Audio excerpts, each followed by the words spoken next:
Behave.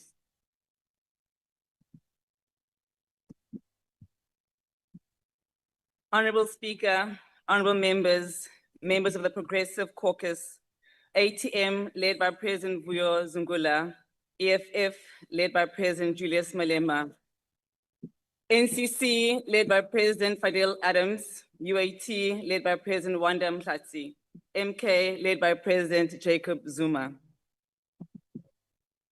Commanders, morning.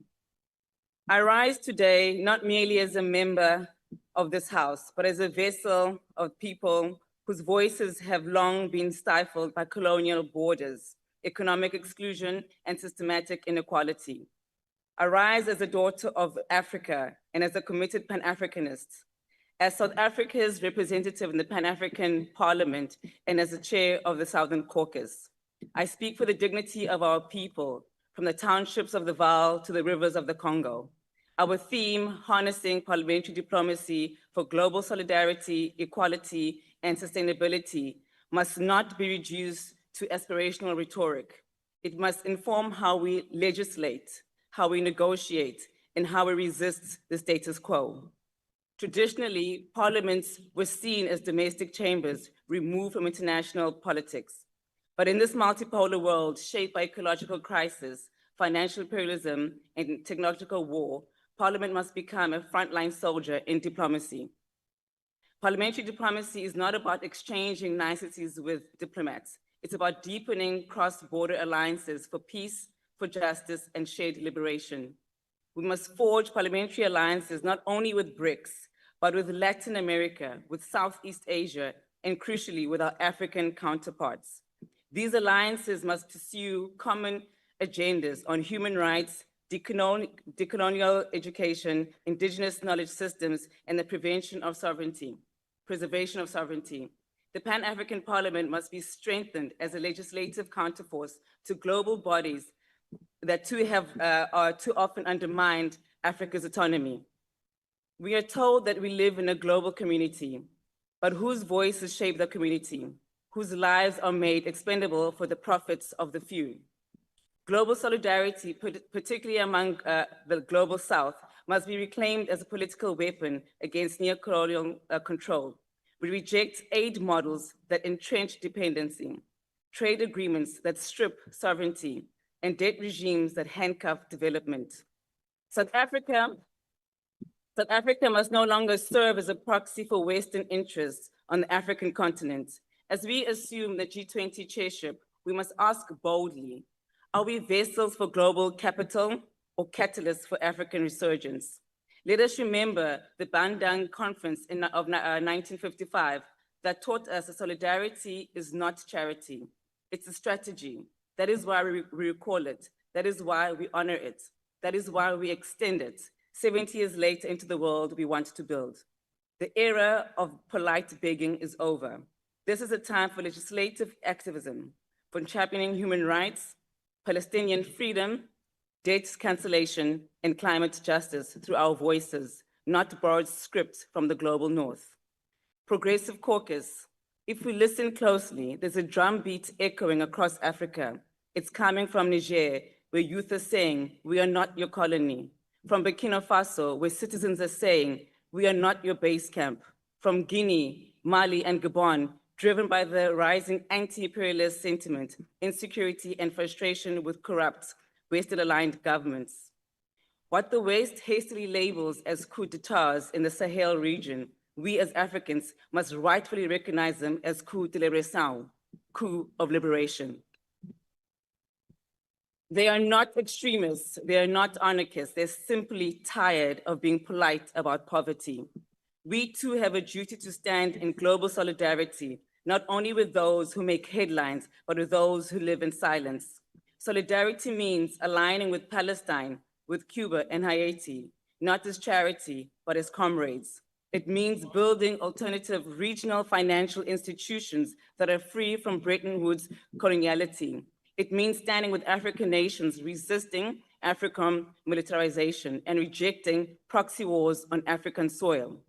The UN Security Council cannot continue to remain a colonial relic, while the IMF and the World Bank are used as tools of economic strangulation.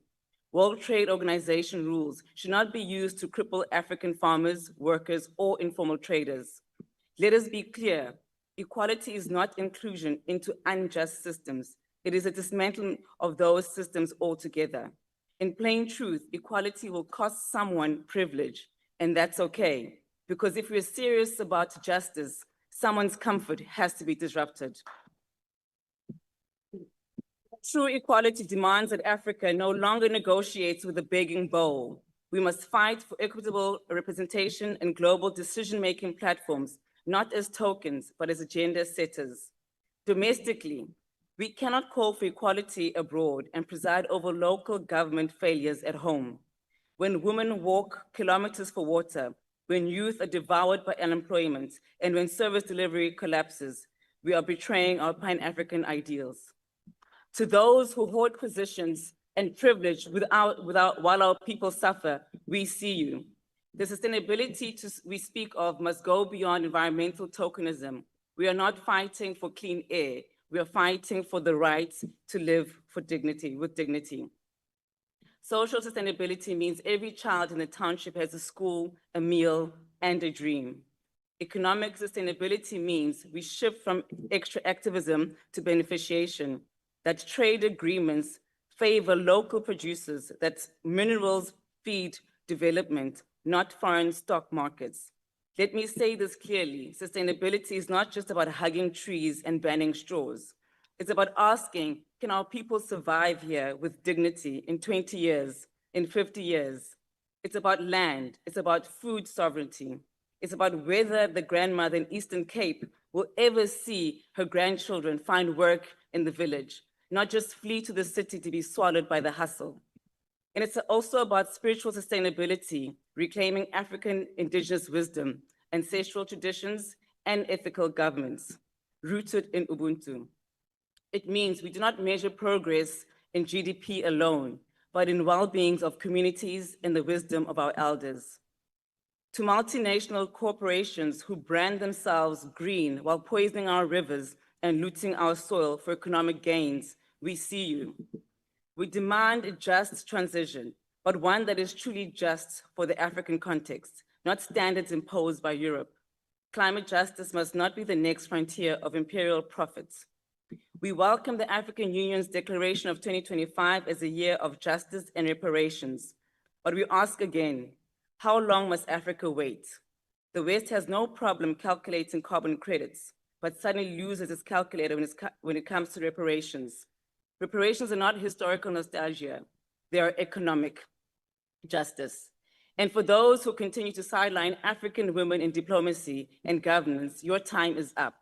We call for feminist foreign policy, one that is rooted in care, justice, and transformation, not the feminism of tokenism, but one that uproots patriarchal power at its core. We draw inspiration from President Tambo Nandi Ndaitwah and Speaker Lydia Katenda of Namibia, whose leadership embodies what a liberated Africa could look like. Let it be remembered, we are the heirs of warriors and workers, the children of Mkabai, the sons and daughters of Biko and Mzala, the students of Sankara and Kuruma. Let this parliament know a new generation has arrived, and we are here not to decorate democracy, but to transform it. Standing before you is Honorable Dudu Grenade Zuma. Gwaza mkonto gwaza. Gwaza mkonto. The next speaker is the Honorable Smith.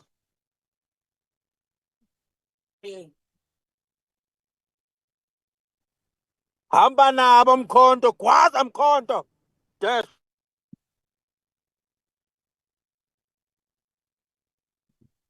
Order, honorable members. We have a next speaker on the podium.